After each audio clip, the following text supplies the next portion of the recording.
So let's dive in real quick on, because I'm sure you know technically what happens. What is going on when you take some of these plant medicines or psilocybin or DMT? What is happening physically in the brain that is causing these experiences to happen?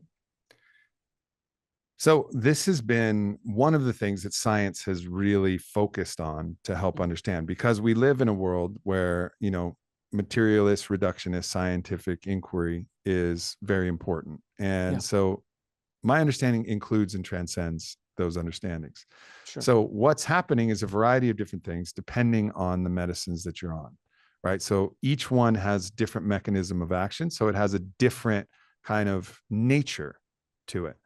A lot of them, like psilocybin and DMT, one of the first receptors they act on is the 5-HT2A serotonin receptor. And the DMT or the psilocybin molecules plug into these receptors, and then it shifts the blood flow in the brain. So, what's called the default mode network, which interprets reality in the normal way, then goes a little bit offline, and the other parts of the brain light up, and then the receptors have different molecules that are fitting in.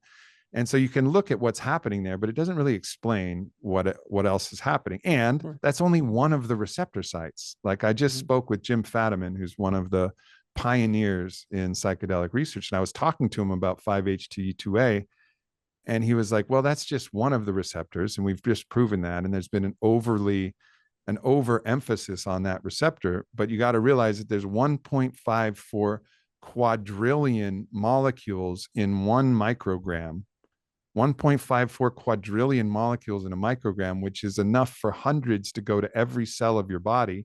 And there's not those receptor sites in every cell. So something is happening cellularly that we cannot accurately quantify with what Quantify. we've been studying, with the money that we've had to study it also, which has been limited compared to like cancer research or other things Mhm. like that. More money is flowing in. So we have some ideas of what's happening. But really, what I think is more important to understand is that we live in a multidimensional reality. And you've kind of mentioned that you watch some of my Matthias episodes. I don't know Oh if you yeah. watched my 9 dimensional existence model that I Yeah, yeah. talked to with Matthias, which was very interesting because I'd come to a 9 dimensional model through my own psychonautic, work. And he Mhm. remembered. Matthias is someone who remembers his past lives, and he's going to be Mhm. a guest on your show. So Yes, if yes, mine yes. comes out before that, make sure you look for that, because it's going to be a great conversation. But we live in a 9 dimensional existence. This is my belief. And this is what I not only have heard from Matthias, but what I've felt and experienced. And what's happening is, like Aldous Huxley said, these medicines are opening our doors of perception so that we're able to actually see our 9 dimensional existence, which touches all the way to God and goes all the way down to the most material aspect of who we are, our DNA, our cells, etc. And that we're participating in this multi-dimensional existence. And this is opening the doors to the other dimensions, which are always there, but our brain is acting as a cognitive filtering device. Again, Aldous Huxley's Mhm. word, a cognitive filtering device. What is the thing we need to focus on? So, for example, an example of cognitive filtering right now, the only thing I see in this room is your face. Mhm. That's really all I'm looking at.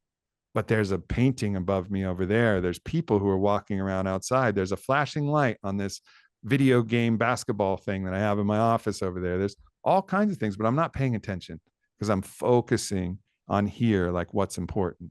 And what's Mhm. important is this conversation. So we're always filtering, even within this dimensional reality, but we're filtering even beyond this dimensional reality. We're filtering out all of the other dimensions so that we can focus on navigating this reality. And this is opening those Venetian blinds, opening those doors of perception. So, so that I always tell people, because I've been meditating for many, many years, and I do long runs of hour to 2 hours by baseline, and sometimes longer. So for me, as I started to meditate, that perception started to open Yes. more and more, and you start to see things a little bit differently. It's like I don't see the matrix yet. I don't see the ones and zeros flying, but you start to perceive things at a very different level. Then I did a breath work session. I actually have done a few breath work sessions, but the first one blew my mind Mhm. Like I never can see when you said that, I was like, well, I've done that. I've done so because I have done it, but in a different way. So I never considered them in the same category. But the breath work opened me up physically, mentally. It just completely like kind of blew my socks off, really. And then my Mhm. meditations Yep. took on a whole new level. Right afterwards, I'm like, wait a minute, I'm feeling things in my meditations that I've never felt before Yep. because it opened up a door. And that kind of continued to go, oh, well, if you're going to do this, it keeps. So that perception is opening. And that's what the masters, these masters have been talking about for years with meditation. Yes. It is one of many ways to get in there. Um, but it's a much slower process and gradual as opposed to a psychedelic that shoots you through like a roller coaster, Yep. essentially. Correct? Yeah. Yeah, correct. And so you are a psychonaut.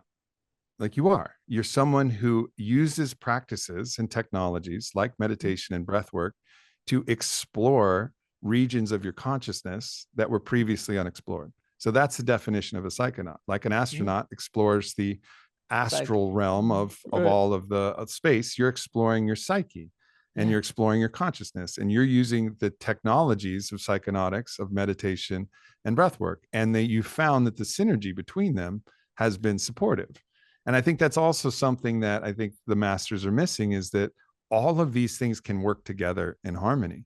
Hmm. And that it's important to have your baseline practices of meditation and breath work to allow you to really access and really harvest the gold that you get from these experiences.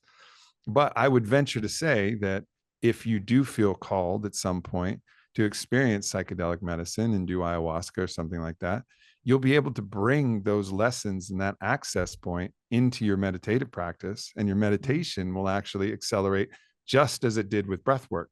Because what's happening with breath work, so not only are you hyperoxygenating your blood, but in the process of that, as some of the science has shown, and Wim Hof has been on the frontier of this, Hmm. you're actually increasing levels of endogenous DMT. So, DMT being one of the most psychoactive psychedelic molecules.